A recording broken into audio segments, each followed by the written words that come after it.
When we discuss Planned Parenthood here in America, it has to start now before we even become grandparents as a tribe.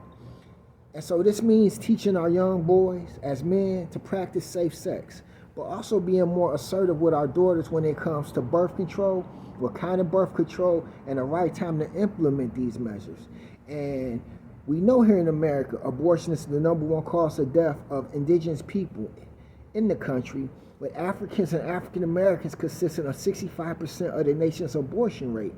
And not only does this increase taxation under inflation and mandated healthcare premiums, but also the cost of healthcare in the nation, as well as the unaffordability of health insurance.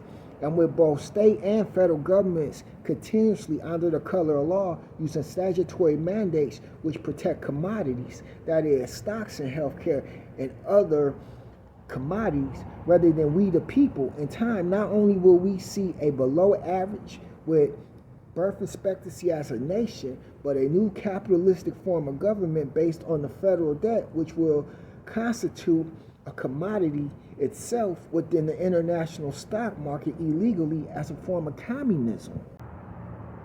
And so as a tribe, we must have our own plan for survival in this country as well as life expectancy. This is why when we reform the Planned Parenthood law ourselves within our own households, as she read, it includes our children, not excludes them, because financial stability of our people here in America starts with choosing life and a future for our people and our children. This is why when our daughters first have a menstrual cycle, it is important to get her on birth control and through grade school. And when it's time for her to go into higher levels of education to continue some form of birth control to ensure she does not get pregnant until she has completed her education, embarked on a career, and completely self-sufficient. And this is only a small effort to end the nation's abortion rate of indigenous people here in America and around the world. And when you think about it, it's cheaper to send a child to Harvard for 4 years at $200,000 than it is to raise a child for 17 years at $233,000.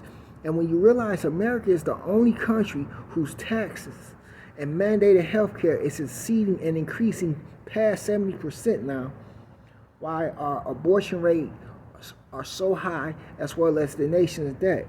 And once these debts accumulate enough interest based on inflation, they become stock commodities and sold off on other nations to pay.